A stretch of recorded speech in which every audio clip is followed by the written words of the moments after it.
जोर से बोलो अल्लाहु अकबर। ईमान वाला कारा, कवाली कराबे जारा, जोर से बोलो सुभान अल्लाह। मैं यहाँ हूँ मेरा दिल मदीने में है, कोई कारा मैं यहाँ हूँ मेरा दिल मदीने में है। আবার কখনো কখনো কওয়ালিতে শোনা যায় এমনও বাক্য করে আল্লাহর গোলাম, जिसके दिल में इश्क रसूल नहीं, 6 মাইল টান, वाह वाह वाह वाह वाह, কি গো টাকাও ছুড়ে দেয়।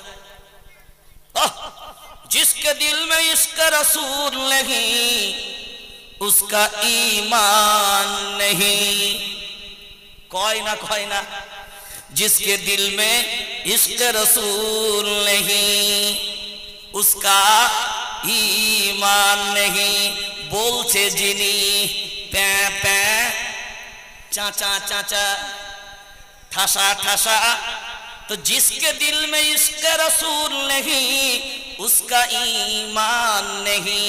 बात तो बिल्कुल सही और बात भी तुम्हारा नहीं, बात भी तुम्हारा नहीं।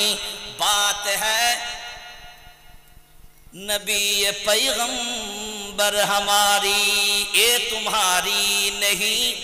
बात है पैगंबर नबी हमारी। এই দিকে তুমি বলে দিলে जिसके दिल में इश्क रसूल नहीं उसका ईमान नहीं, तो जिसके दिल में इश्क रसूल होगा उसके चेहरे से पता चलेगा। जिसके दिल में इश्क रसूल होगा चेहरे से पता चलेगा, और जिसके दिल में जिसके चेहरे में ये नहीं होगा वो कहाँ का आशिक बनेगा। अरे बोलो ना। आज আমাদের সমাজে আমরা মনে করি এইগুলো বুঝি সভ্য, এইগুলো বুঝি দিন। আপনি যদি বছরে 36 খানা কাওয়ালি করে আপনার মায়ের নামে বসান, কবরটা তো জান্নাতে ভরে যাবে। আরে যদি নেকির কাজ হয় তো মায়ের কবরে যাবে না?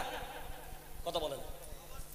হ্যাঁ, তাহলে আজ থেকে খতম দুয়া বাদ দিয়ে কাওয়ালি শরীফ করো আর বাপের কবরে পাঠাও। কথা বলেন না কেন? এগুলো ভাবতে হবে, কাউকে কষ্ট দেবার জন্য নয়। এবার শুনে রেখে দেন, অনেক মানুষের ধারণা হলো ওই যে দপ, একদিকেরটা দপ, এক শ্রেণীর মানুষের দলিল হলো আমি অনেক ম্যাচে পড়েছি, আমি তো অনেক, বুঝতে পারছেন না, এখন বুঝতে পারবেন না, কিছুদিন পরে বুঝবেন। অনেক ঝাড় খেয়েছে। একজন আমাকে বলে হুজুর তোমরা বলো এগুলো চলে না, আল্লাহর নবী এগুলোকে সাই দিয়েছে, উনি সব বিনাশ করেছে। এবার সে দলিল দিচ্ছে, দলিলটা খুব সুন্দর দলিল। বলে মদিনায় মায়ার নবী মদিনাওয়ালা যখন পৌঁছালেন, মদিনার মহিলারা খুশিতে বাগবা, তোলাল বদরু আলাইনা, এই ধরনের তারা শ্লোক, এই ধরনের কবিতা তারা আবৃত্তি করতে থাকলেন। তাদের দলিল হলো মায়ার নবী মদিনাওয়ালা মদিনার রাস্তায় যাচ্ছেন, নবীকে দেখে এক শ্রেণীর মহিলারা দপ বাজিয়েছিল। যেমনি মহিলারা দপ বাজাচ্ছিল, এই যে দপ বাজানোর কারণে এইভাবে দপ বাজাচ্ছে, নবী পেরিয়ে গেলেন। ওদের দলিল বলছি না, যেমনি দপ বাজাচ্ছে নবী পেরিয়ে গেলেন, ওদের দিকে তাকালেন না ফিরিয়ে। তখন যখন নবী পেরিয়ে গেলেন, ওই মহিলারা যারা তাদেরকে সমর্থন করেন তারা রটিয়ে দিল, এই কাজটা আমরা করছিলাম, নবী যখন বাধা দেয়নি, এই কাজটা বুঝি আমাদের জন্য জায়েজ, ওই জন্য টেনশন নাই। এই কথাটা তাদের দলিল। কিন্তু পরবর্তী যে ঘটনাটা ঘটেছিল এইটা বেটারা আর বলে না। ওরে আল্লাহর নবী আগিয়েছিলেন, আর ফারুকে আজম চিনেননি? ফারুকে কে? ওমরে ফারুক কে? ওমরে ফারুক, জালাময়ী, জালালি মিজাজের মানুষ। লাউ কানা বাদি নাবিয়্যান লাকানা উমর, নবী বললেন আমার পরে কোনো নবী আসবে না, আনা খাতামান নাবিয়্যিন লা নাবিয়্যা বাদি, আমার পরে কোনো নবী আসবে না, আমি হলাম শেষ নবী।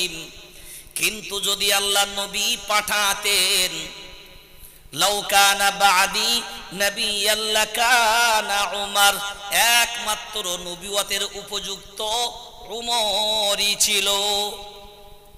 সুবহানাল্লাহ বলবেন না? ওমরটা কে? আল্লাহর গোলাম, মায়ার নবী, মদিনাওয়ালার শ্বশুর আব্বা।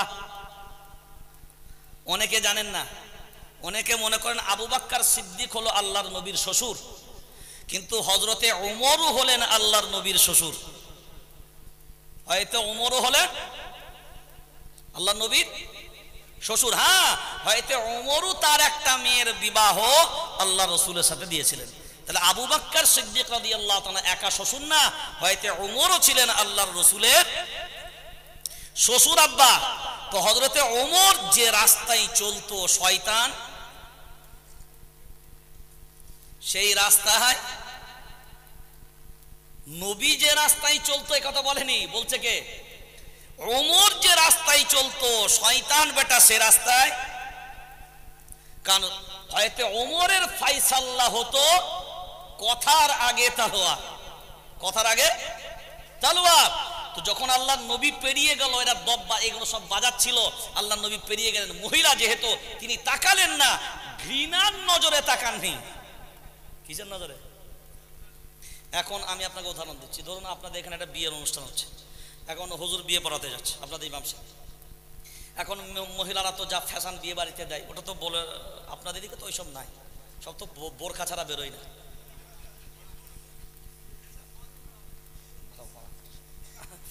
তো হুজুর যদি এখন বিয়ে পড়াতে যান, তো এখন যেভাবে মহিলারা যেভাবে আছে, তো বলেন হুজুর কি যাবার সময় ওই সব তাকিয়ে দেখি যাবে? কথা বলে না। এখন উনি যে তাকালেন না, সেটা কিসের কারণে? কথা বলে না, লজ্জায়, আর দ্বিতীয় হলো অন্তরে ঘৃণায়। আল্লাহর নবী যে ওদের দিকে ফিরে তাকালেন না, কিছু বললেন না, এটা ঘৃণায়। কিন্তু পিছনে আসছিল ওমর। সুবহানাল্লাহ বলেন। পিছনে কে? ওদের দলিলটাই বলছে, পিছনে আসছে ওমর, এইটা আর বলে না। তো পিছনে আসছে ওমর, যেমনি মেয়েরা দেখে যে পিছনে আসছে ওমর, যে যেখানে ছিল যে কে কোন দিকে পালালো আর কোনো হদিস নাই।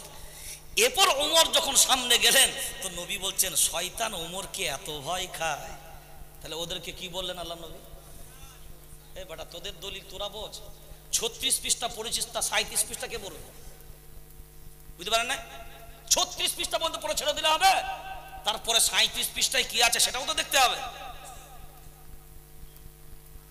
শরীয়তের কোন জায়গা, শরীয়তের কোন দলিলের উপরে একটাই জিনিস, তারাকতু ফীকুম আমরাইন।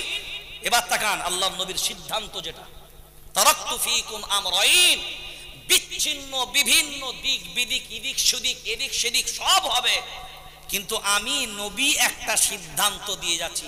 এখন বলেন নবীর সিদ্ধান্তটা কি ফাইনাল হবে? সবাই হাত তুলে দেখান তো কারা কারা ফাইনাল চান, জোরে বলেন। মাশাআল্লাহ, আল্লাহ কবুল করুক, আল্লাহুম্মা আমিন। এই যে আল্লাহর নবীর সিদ্ধান্ত ফাইনাল হবে, তো নবী বলছেন শোনো, আর কোনো ডান দিক বাম দিক সামনের দিক উপর দিক কিচ্ছু না। এরপরে এই কথাটাই এবার নবী বলছেন। বিদায় হজের সময় মায়ার নবী মদিনা বলা জানিয়ে দিলেন, এমন একটা সময় আসবে তোমরা দিক বিদিক খুঁজে পাবে না, কোন দিকটা নেবে আর কোন দিকটা ছাড়বে। কিন্তু আমি নবী তোমাদের মাঝে বলে গেলাম, অতদিন পর্যন্ত বিভ্রান্তি হবে না। তোমাদের মাঝখানে আমি নবী দুটো জিনিসকে ছেড়ে গেলাম, এই দুটো জিনিস যতদিন বুকে আঁকড়ে ধরে নেবে, তোমরা কোনোদিন পথভ্রষ্ট হবে। জোরে বলেন। এইটাই নবী বললেন, একটা হলো কিতাব আল্লাহ, আর 2 নম্বরে হলো ওয়া সুন্নাত রাসূলি। 1 নম্বরে হলো আল্লাহর কিতাব, মনে আছে গলায় দড়ি,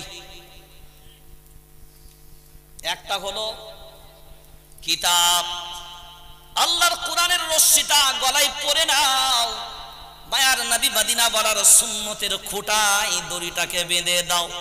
এবার ওই দড়ি যত দূর পর্যন্ত যাবে তুমি তার মাঝখানে সীমানায় খাও, ঘোরো, বসো, আরাম করো।